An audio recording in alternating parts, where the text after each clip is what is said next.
사랑하는 여러분, 오늘 대강절의 두 번째 주일입니다. 대강절은 성탄절을 앞두고 분주하게 준비하는 시간이 아니라 이미 이 땅에 오신 예수님에 대해서 깊이 생각하며 감사를 드리고 다시 오실 예수 그리스도를 고대하는 그 시간입니다. 그런데 이상하게도 이 기다림의 계절에 우리의 마음은 더 조급해지고, 그리고 연말이 다가올수록 더 분주해지며 그로 인해서 때로는 날카로워지기도 합니다. 한 해를 돌아보면 저희가 이런 마음이 들 때가 있습니다. 누군가는 나보다 앞서서 나가는 것 같은데 나는 한 해 동안 과연 뭘 했는가? 뒤처지는 인생 사는 것이 아닌가? 그리고 누군가는 나보다 더 빛나 보이는데, 그러면서 이런 생각이 우리의 마음 가운데 슬며시 다가옵니다. 내가 지금 과연 잘 가고 있는 건가? 나는 늘 왜 그 제자리에 맴돌고 있는 건가? 라고 하는 그 생각들이 찾아옵니다. 성격에 따라서는 앞에 나서는 것이 익숙하신 분도 있고, 또 조용히 뒤에 섬기는 것이 더 편한 사람도 있습니다.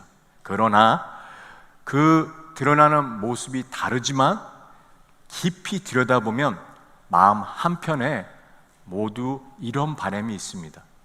나도 소중한 사람으로 인정받고 싶다. 그리고 내 인생이 헛되지 않았으면 좋겠다.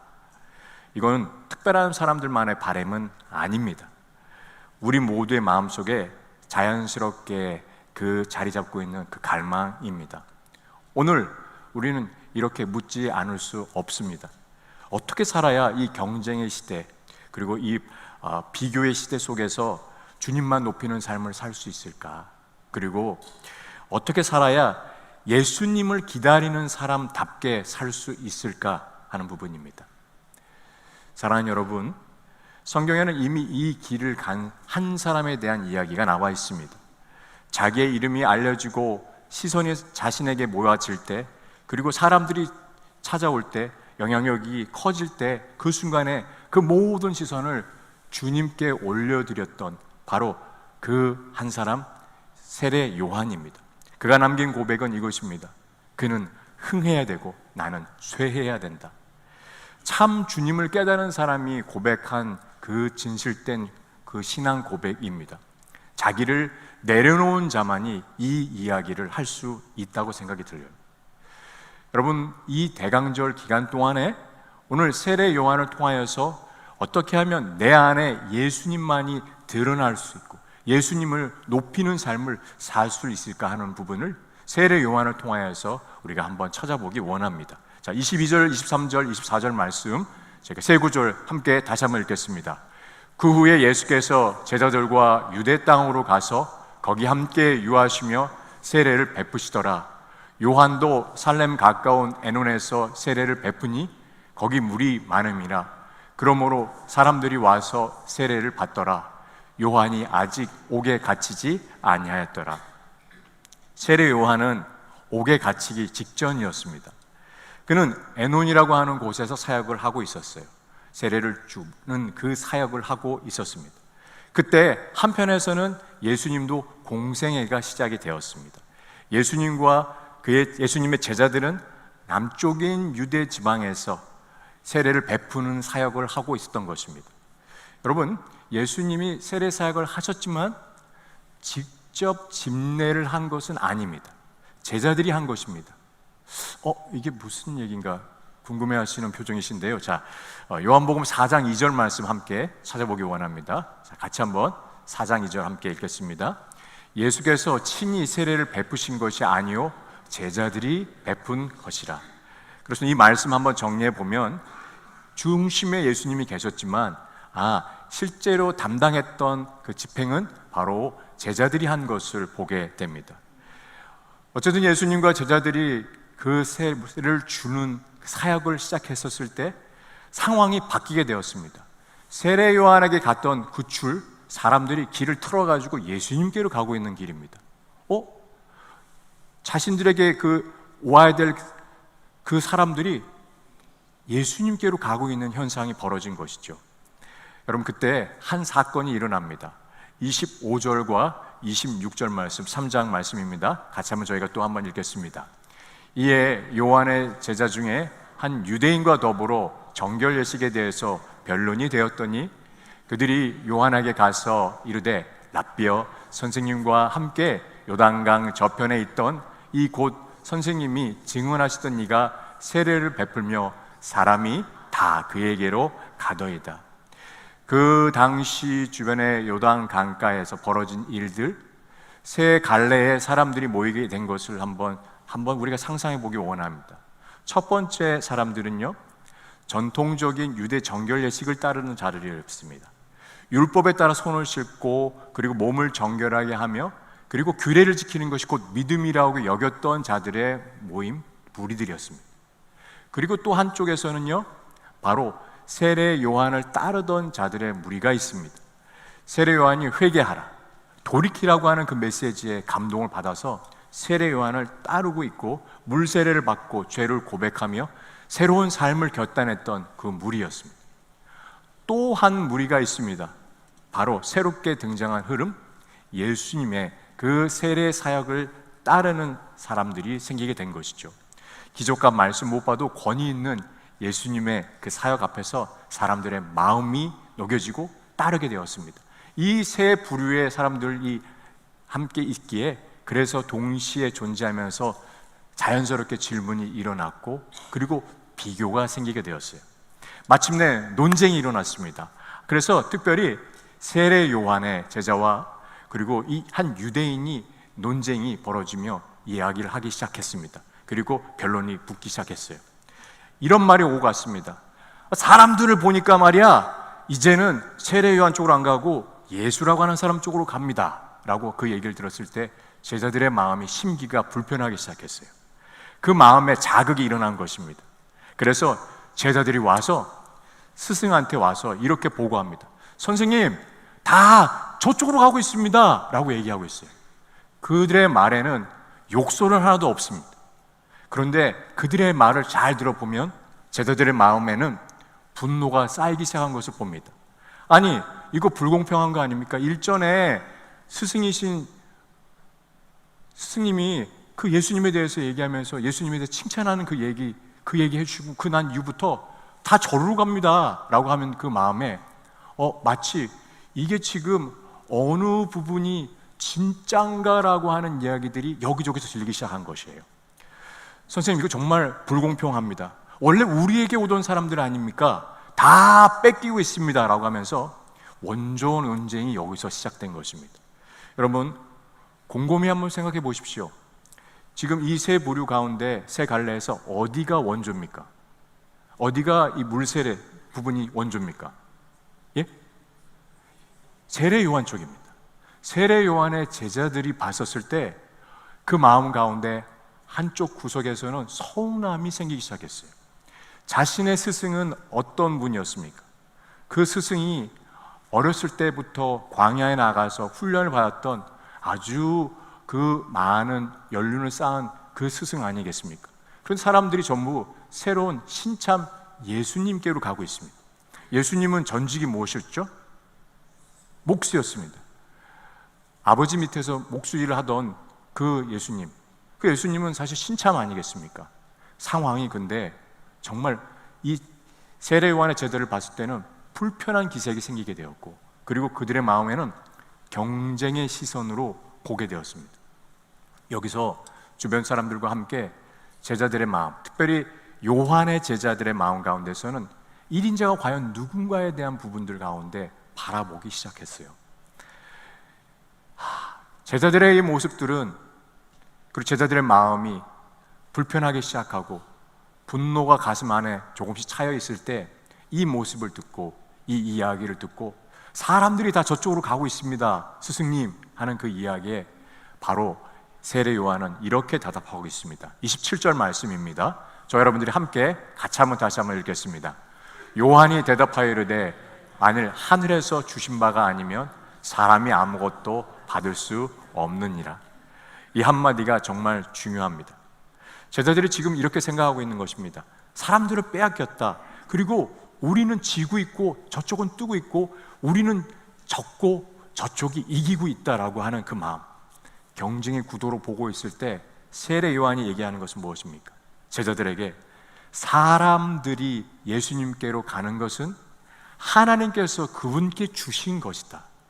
사람은 하늘에서 주신 바가 아니라면 아무것도 받을 수 없다라고 하는 것이었습니다.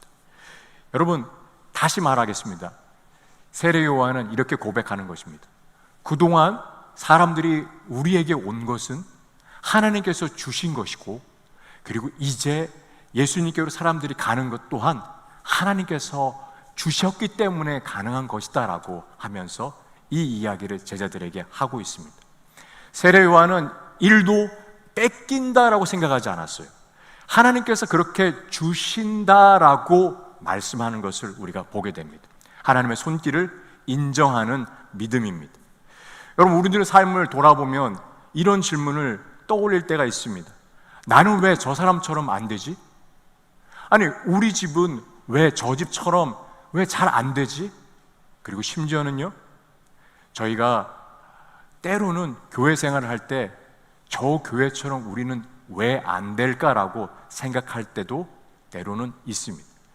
비교로 시작된 이 질문이 어느새 보니까 낙심이 되었고 불평이 되었고 자기 연민의 시간으로 흐르게 되는 것을 보게 됩니다. 여러분, 그런데요, 여기에서 이 생각들을 한 번 더 깊게 생각하며 그 질문을 더 깊이 나아가면 다른 생각, 세례 요한처럼 할 수 있는 것을 보게 됩니다. 우리가 고백이 그러면 바뀌게 되죠. 하나님께서 내게 주신 목과 자리가 나의 삶에, 내 가정에 분명히 있다.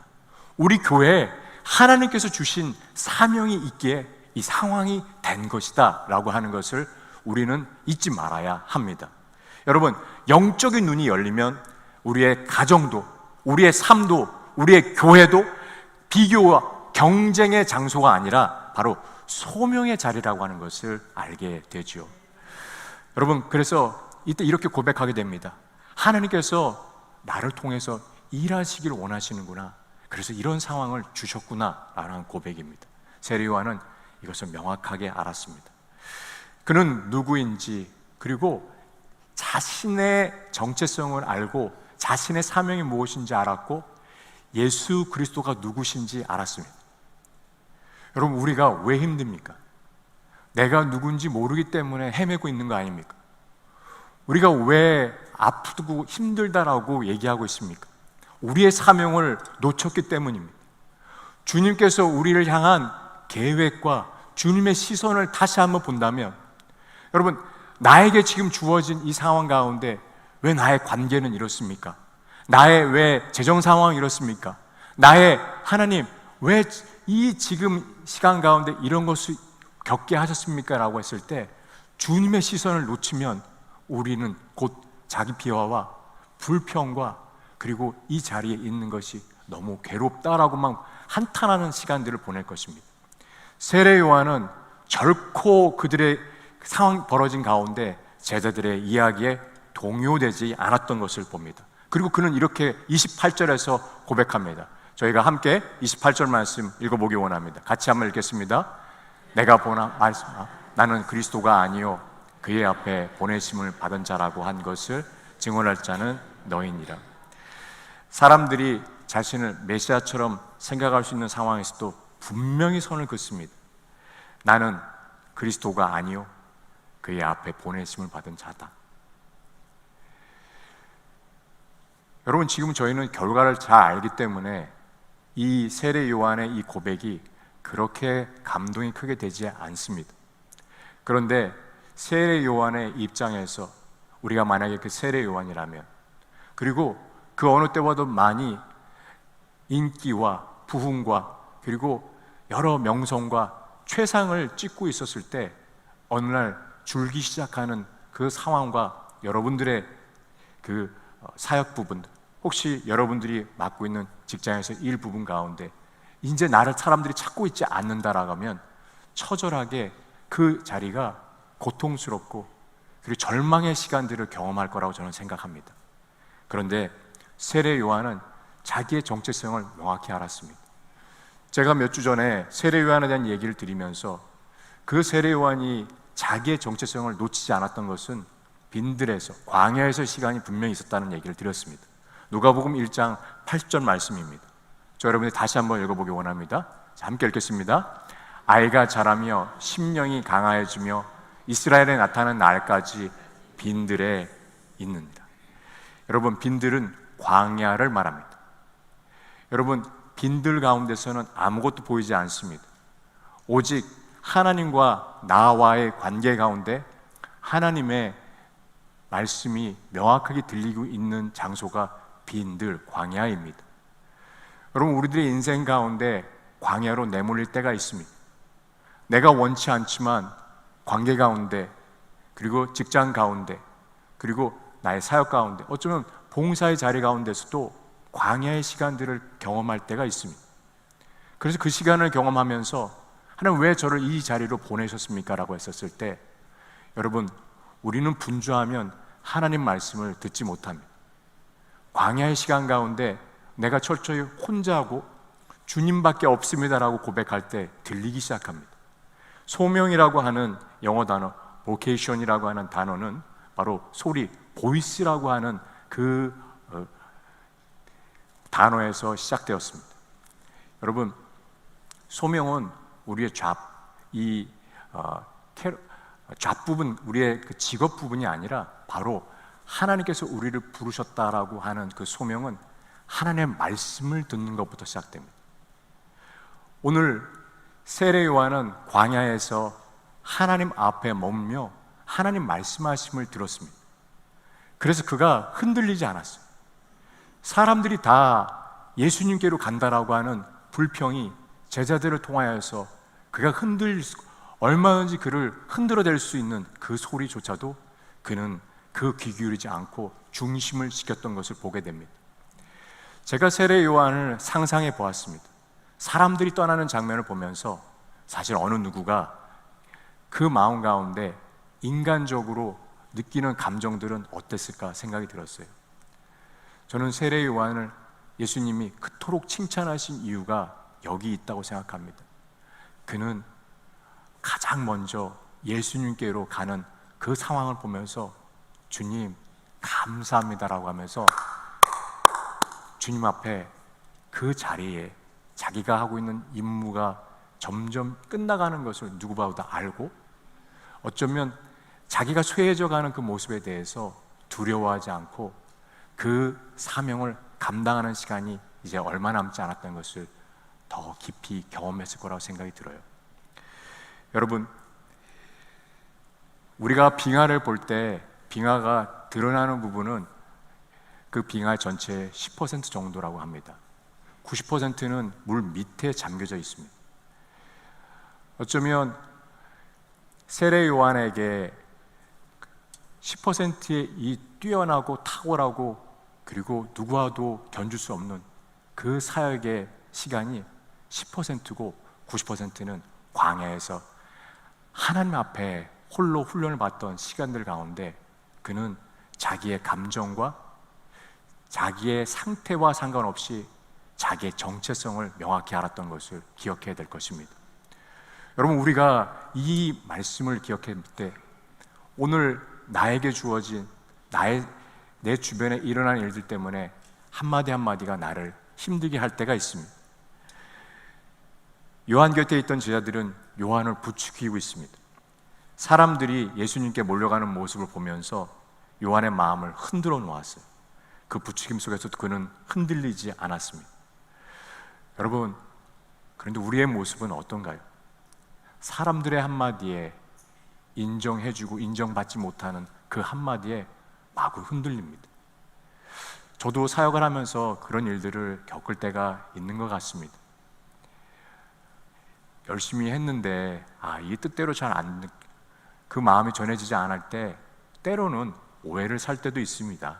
그리고 우리들의 인생 가운데 기쁨으로 섬겨드렸는데 돌아오는 것은 의외의 반응들이, 섭섭한 이야기들이 들어올 때가 우리들의 그 사역 가운데, 봉사의 자리 가운데 또한 있을 수 있습니다. 그런데 그때 우리가 사람의 반응에 흔들리지 말고 하나님의 뜻이 무엇인지 한 번 더 생각해 보며 주님 앞에 무릎을 꿇기를 원하시는 것을 보게 됩니다. 제가 여러분들 한 분 한 분을 뵈면서 참 감사한 것은 먼저 주님을 찾으려고 하는 그 마음들, 그리고 그 상황들 가운데 주님의 뜻이 무엇입니까? 라고 물어보는 성도님들을 뵐 때 제 마음 가운데 참 많은 감동과 또 가르침을 배우게 됩니다. 여러분들이 주님 앞에 한 걸음 한 걸음 나가시고 그 상황에서 주님을 놓치지 않는 모습 보면서 제가 목회자로서 감동이 되고 제가 사역을 하면서 큰 기쁨을 누리는 시간이라고 생각이 듭니다. 여러분, 요한은 광야에서 하나님의 말씀을 깨달았고 앞으로 어떻게 살아야 될지를 알게 됐으며 그는 하나님과 관계를 놓치지 않았습니다. 사람들과의 관계 가운데 주어진 이야기들이 크게 들려질 때는 내 안에 하나님의 오시는 말씀이 적기 때문입니다. 주님으로부터 오는 말씀이 우리 안에 크게 들리면 주변의 소리는 묻히게 되어 있습니다. 주변의 사람들이 문제가 아니라 결국 내가 주님 앞에 나아가고 있느냐라고 하는 부분들을 우리가 한번 살펴보기를 원합니다. 여러분 29절 말씀 보니까 그래서 세례 요한이 다시 이야기하고 있습니다. 함께 29절 말씀 읽겠습니다. 신부를 취하는 자는 신랑이나 서서 신랑의 음성을 듣는 친구가 크게 기뻐하나니 나는 이러한 기쁨으로 충만하였노라. 여러분, 세례 요한은 자신을 신랑의 친구라고 얘기하고 있습니다. 신랑은 예수님이시고 신부는 하나님의 사람들을 말합니다. 여러분, 신랑의 친구는 신랑과 신부를 연결해 주고 그리고 신랑이 신부를 맞이하는 기쁨을 옆에서 누리는 사람입니다. 고대 이스라엘에서 결혼 부분들은 두 단계로 나눠집니다. 첫 번째, 결혼하기로 하면 정혼을 합니다. 여러분, 마리아와 요셉이 정혼을 했습니다. 육체적 관계를 갖진 않았지만 마리아의 배가 불러오는 시간이 있었습니다. 정혼을 하면 일단 남자 쪽에서 자기 집으로 돌아갑니다. 그리고 그 집에 새로운 살 집을 짓게 됩니다. 준비합니다. 그리고 그 준비가 다 되면 그 신랑의 아버지가 함께 이 자리 가운데서 다 준비되었다라고 말합니다. 그러면 그때 신랑의 친구가 움직입니다. 중간에서 움직입니다. 그리고 다시 결혼의 시간으로 갑니다. 첫날 밤입니다. 결혼식 하고 그 첫날에 합방을 하게 되죠. 이때 합방을 하고 나서 이 여인이 정절을 지킨 여인이다라고 하면서 신랑이 친구에게 얘기해 줍니다. 그러면 친구는 그 이야기를 친지들에게 함께 얘기하면서 신부가 귀한 여인이고 정절을 지킨 여인입니다라고 하면서 모두 함께 그 결혼을 축복하는 것으로 마무리가 됩니다. 역할을 누가 합니까? 신랑의 친구가 합니다. 여러분, 그런데 직접 신부를 취하는 것은 신랑의 친구가 아니에요. 세례 요한은 자기가 신부를 취하는 자가 아니라 신랑이 기뻐하는 것을 같이 기뻐한다라고 얘기하고 있습니다. 그래서 사람들이 자기에게 오지 않고 예수님께로 가 예수님이 그 역할을 하시고 예수님께로 가는 사람들의 모습에 대해서, 그 상황에 대해서 그는 누구보다도 기뻐하였던 것을 보게 됩니다. 그래서 30절에 이렇게 얘기하고 있습니다. 자, 같이 한번 30절 말씀 함께 읽겠습니다. 그는 흥하여야 하겠고 나는 쇠하여야 하리라 하니라. 여러분, 이 말씀을 원어적으로 풀어보면 이렇습니다. 크게 드러내야 할 분이 예수님이시고 작아져야 할 사람은 바로 나입니다. 선택이 아니라 이것은 반드시 그래야 한다라고 하는 그 말이 바로 세례 요한에게 담겨져 있습니다. 여러분들, 이 말씀을 우리가 모르진 않습니다. 근데 한번 생각해 보시겠어요? 저희가 가만히 보니까 왜 보니까 예수님도 흥하고 나도 흥하고, 가만히 생각해 보면 어쩔 때는 예수님을 일단 상관없고 나는 일단 흥해야 돼. 약간 이런 것에 대해서 말은 안 하지만 저희도 안에 어느 때 보면 이런 마음들이 일어날 때가 있습니다. 왜 그렇습니까? 우리는 본능적으로 내 자아에 붙들려 있는 존재이기 때문입니다. 자아에 갇힌 삶은 상대의 얘기에 불안해하고 늘 비교하려고 합니다. 그리고 인정받지 못하면 흔들리는 모습을 보게 됩니다. 이게 자아 중심의 삶이죠. 세례 요한은 남달랐습니다. 그는 예수님 중심의 사람이었습니다. 나는 신랑이 아니다. 나는 신랑을 소개하는 전령이다 라고 하면서, 그리고 친구다 라고 말하면서 주님만 드러나면 내가 작아지는 거 상관없다 라고 말하고 있습니다. 성도 여러분, 대강절은요, 다른 표현으로 하자면 주님만 올려드리는 절기입니다. 세상은 우리 보고 더 드러나라고 말하고 있습니다만, 그러나 대강절 이 기간에 주님께서 우리에 묻고 계십니다. 과연 누구를 드러내며 살고 있는가? 누구를 높이고 있는가? 내 이름입니까? 내 성과입니까? 내 자존심입니까? 아니면 예수님 그분 한 분입니까? 세례 요한의 인생은 마지막까지 이 질문에 흔들리지 않았습니다. 여러분, 제가 시간상 이 성경 본문을 따로 읽지는 않겠습니다. 그런데 마태복음 14장에 보면 세례 요한의 마지막 시간이 등장합니다. 세례 요한은 헤롯 왕 앞에서 동생의 아내를 차지한 헤롯 왕, 그에 대해서 옳지 않다라고 그 진리를 말합니다. 그러다가 감옥에 투옥되고, 그리고 헤로디아에 의해서 목베임을 당하게 됩니다. 오늘 말씀을 찾아보니까 그 소반에 그의 목이 있다라고 되어 있습니다. 그의 얼굴이 되어 있다라고. 여러분, 상상만 해도 너무너무 처참한 상황입니다. 사람의 눈으로 보면 허무한 죽음입니다. 세례 요한을 보십시오. 그는 광야에서 시작됐고 그의 마무리는 목베임으로 끝났습니다.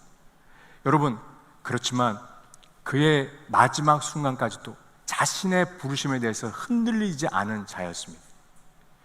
여러분, 그에 대해서 세례 요한이 만약에 우리라면 어땠을까요? 목베이러 군사들이 찾아와 그 감옥에서 참수형을 당하는 그 시간 가운데 제발 나를 살려줘 라고 그렇게 자기가 얘기했을까요? 아니요. 그는 자기의 사명을 누구보다도 감당했기에, 그래서 그 목베임을 당하는 순간까지 그는 주님 앞에서 부끄러움 없는 삶을 분명히 살았던 것을 우리가 생각해 봅니다. 우리로서는 따라하기 힘든 모습이었지만, 그러나 오늘 우리들에게 우리가 살아야 될 이 대강절을 맞이해서 세례 요한의 모습을 보면서 다시 한번 주님께서 묻고 계십니다. 누구를 정말 높이길 원하느냐? 누구를 정말 가슴에 품고 살고 있느냐? 우리들의 삶에 우리들 자신, 이 한 사람 가슴에 넣기도 바쁜데 내일 하기도 너무 바쁩니다라고 하는 분들이 계실지 모르겠습니다. 오늘 세례 요한을 통해서 조금이나마 우리가 그의 발자취를 따라가기 원합니다. 그리고 인간적으로 어쩌면 처절한 실패의 인생을 산, 그리고 고통 가운데 있던 세례 요한에 대해서 예수님은 이렇게 말씀하십니다. 누가복음 7장 28절 말씀입니다. 저 여러분들이 함께 읽어보기 원합니다. 내가 너에게 말하노니 여자가 낳은 자 중에 요한보다 큰 자가 없다. 여러분, 예수님께서 이렇게 말씀하세요. 이 땅에 난 자 중에서 요한보다 큰 자가 없다. 인간적으로 봤을 때 그의 삶은 비참했습니다. 그의 죽음은 말할 수 없이 고통스러웠습니다. 그러나 예수님이 보시는 관점은 달랐습니다. 이 땅에 태어난 자 중에 가장 큰 자다. 세례 요한이 주님 품에 갔을 때 주님께서 무엇이라고 말씀하셨겠습니까? 그동안 정말로 수고했다. 정말로 수고했다. 착하고 충성된 종이구나 라고 그는 누구보다도 그 이야기를 들었을 것이라 저는 생각해 봅니다. 여러분, 제가 새소망교회 부임하고 나서 이제 2년의 시간이 흐르면서 참 감사한 건 곳곳에서 예수님만 드러내려고 하는 성도님들이 계시다라고 하는 것을 보았습니다. 한 번도 그분께는 직접 감사하다는 얘기는 못했지만 한 성도님은 늘 예배 자리에 먼저 나오셔서 가장 먼저 점검하고, 그리고 저희가 이렇게 편하게 주님께로만 예배 드릴 수 있도록 그 모든 준비들을 하고 계신 분이 계십니다. 또 어떤 시니어 성도님들께서는 불편한 몸을 이끄시고, 그리고 예배의 자리를 지키시기 위해서, 그리고 연배가 좀 더 어린 성도님들께 힘이 되시고자 주님 바라보면서 이 자리에 아픈 무릎을 끌고 오신 성도님도 계십니다. 어떤 성도님은 새로운 성도님들을 섬기기 위해서 자신의 집을 오픈해서 정말 기쁨으로 그 고기 한 점 더 먹이시기 위해서, 바베큐를 위해서 하루를 다 투자하시고 기쁨으로 섬기신 성도님도 계시는 것을 보았습니다. 그들 마음 가운데, 그분들 마음 가운데 동일하게 보는 것은 예수님, 그분 한 분만을 높이고 예수님을 기뻐하는 이 공동체를 섬기기 위해서 가장 먼저 섬기시는 모습을 봅니다. 새벽마다 교회를 위해서, 교회에 정말 그 기쁨이 흘러넘칠 수 있도록, 성령이 충만한 교회가 되도록 중보하며 그리고 뜨겁게 기도하시는 성도님들의 모습을 봅니다. 주일 중보팀 가운데 이 손길들을 감당하고 계신 분들을 또 봅니다. 제가 돌아보면 우리들의 모습 가운데 여전히 요동치고 겉으로는 드러내지 않고 있지만 나를 더 드러내고 싶은 마음이 있을 때 동시에 주님만을 높이고자 하는 그 마음을 붙잡고 나아가는 그 성도님들의 모습이 있다는 것을 알기에 저희 새소망교회가 참 주님께서 귀하게 여기시는 공동체라고 생각이 듭니다. 저에게 소망이 있습니다. 주님만을 드러내는 교회가 되길 원합니다. 주님만을 드러내는 우리들의 가정이 되길 원합니다. 주님만을 드러내는 우리들의 삶이 되길 원합니다. 주님만이 우리의 삶 가운데 높임을 받고, 그리고 우리가 낮아질 때 여러분 놀라운 거 아십니까? 주님이 그때 우리를 높이십니다. 이 원리를 기억하고, 그리고 이 삶을 살았던 세례 요한을 대강절 기간 동안 이 한 주간 더 묵상하며 따르기를 소망합니다. 그런 삶을 살기를 소망하는 저와 여러분 되시기를 예수님의 이름으로 축원합니다.